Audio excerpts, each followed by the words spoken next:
Sorry, guys. Got interrupted there.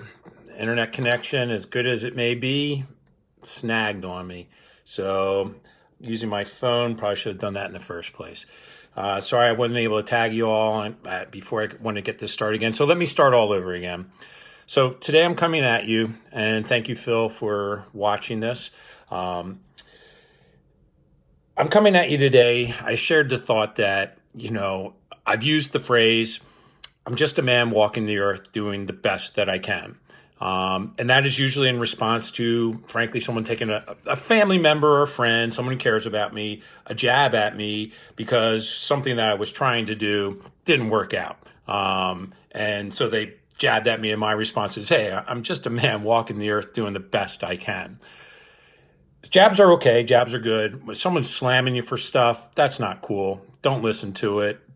Throw it away. That's not cool, all right? Jabs, people taking shots, to try to help you improve perhaps, yeah, go for it. Listen to what they have to say, internalize that a little bit. My point of saying, hey, I'm doing the best I can.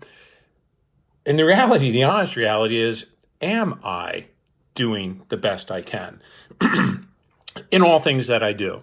No. I want to say yes.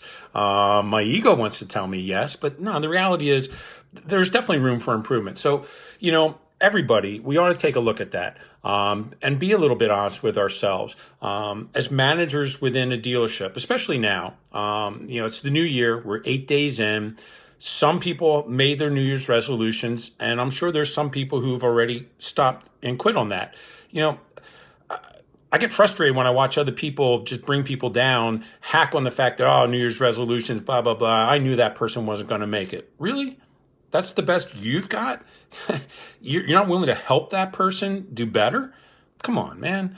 In everything that we do, doing the best I can, the reason that we don't always do the best that I can is we fail. Where we really fail, though, is getting back up again.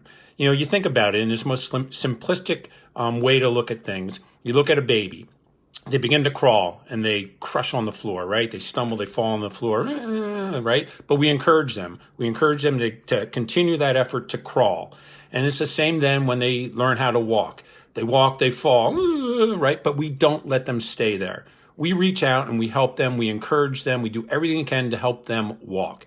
And once they walk, they begin to learn how to run. Same thing. They're running, they fall on the ground, right? Crying, tears, whatever. And you pick them back up. You help them get to where they're going.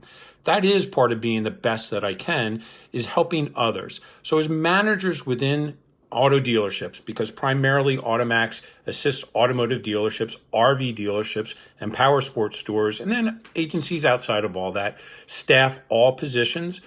Well, while you're in your dealership as the manager, as the leader, are you truly doing the best you can? In other words, are your meetings meaningful? Every single one of them. Are you well prepared, fully prepared for the day at hand? Are the goals that you set for your team and for yourself, are they SMART goals, what we call SMART goals here at AutoMax? Are they specific? Is the target specific? Does everybody understand what you're trying to accomplish? Is that goal measurable? Can it be measured on how you're going to achieve that goal? Is it attainable?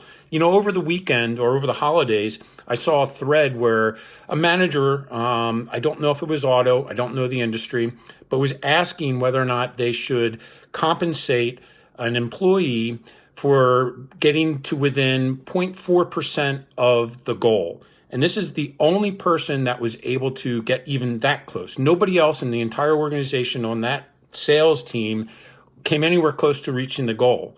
Well, then that's not an attainable goal. If nobody, even one person can't even get to it, you got to be a little smarter about that. And then is the goal relevant to what you're trying to achieve? And is there a time frame set? That's a SMART goal. So as a manager, are you focused on doing the best you can? Anybody watching this, there's got to be room for improvement in how you go about your daily activity. Your daily activity do you have a daily plan of what you're going to achieve? How you're going to achieve it. You got to give life some thought. It's not just show up and I better start thinking about what I'm going to do today. I personally have found a lot of success in preparing the night before. And I think part of the reason you can be successful when you prepare the night before is your subconscious mind begins to think through the challenges that are in front of you. And you'll wake up in the morning with answers to how you're going to do some things. I find that oftentimes that what I think about as I go to bed that night and when I wake up in the morning, I've got answers that I didn't have the day before. So I would encourage you to, really think about how you attack your day. Are we doing the best that we can? What are our responsibilities? And then within that,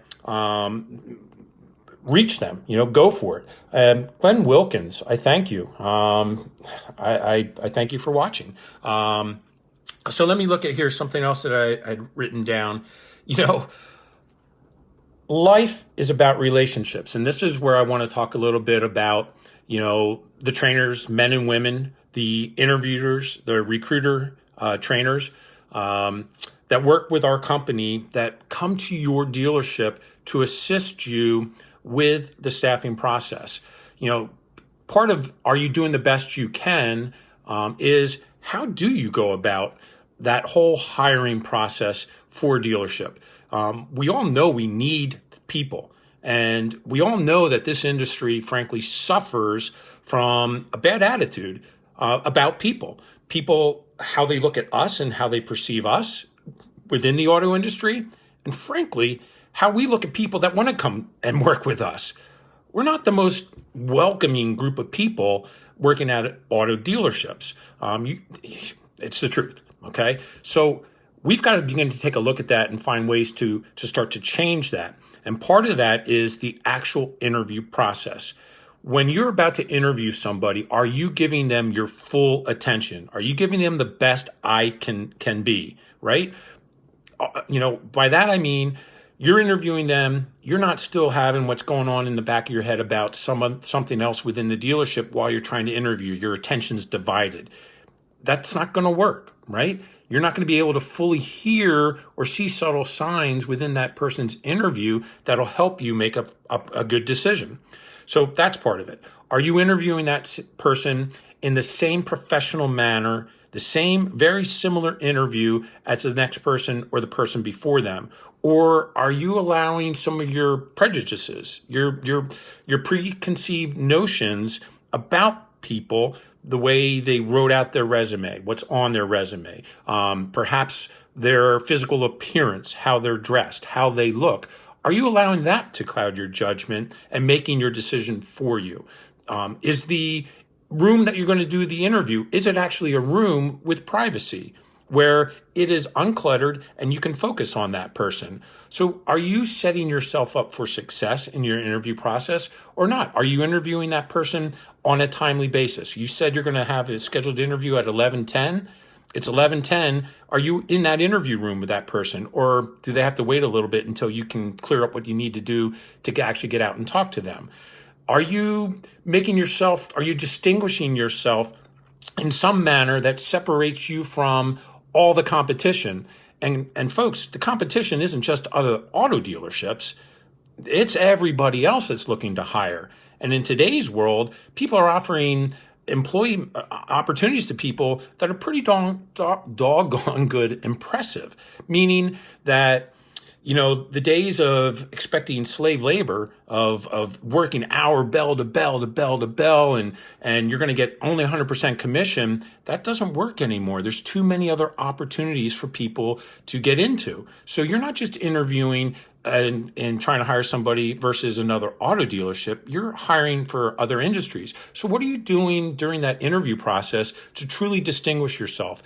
Are you taking time to perhaps introduce that applicant, whether you're going to hire them or not, to other management people within the dealership? Are you maybe giving them some kind of special trinket, I'm going to call it? Maybe it's a keychain, maybe it's a hat, maybe it's a t-shirt, something that is that can give them a sense of, wow, these people, they're different. They are different. And that's the point. You've got to be that way. So one of the values, and there's tons of them, when one of our trainers would physically come assist you with that, all of what I've just described to you is done. Your interview process suddenly is elevated because there is no room for anything other than what I just described at its best. All right? That is the sole focus of an AutoMax trainer when they come to your dealership, or if you're using another service, somebody physically coming to your dealership to assist you with the process. They're going to eliminate all of those negative possibilities, and they're going to turn over to you at the end of the interview process the best of the people, unbiased opinion of who the best of the people are. And oftentimes, these are going to be people that you would not have considered. Your biases would have gotten in the way, and you would not have had the opportunity to interview these people. So when you take the advice of one of the professionals that this is what they do for a living, think of this.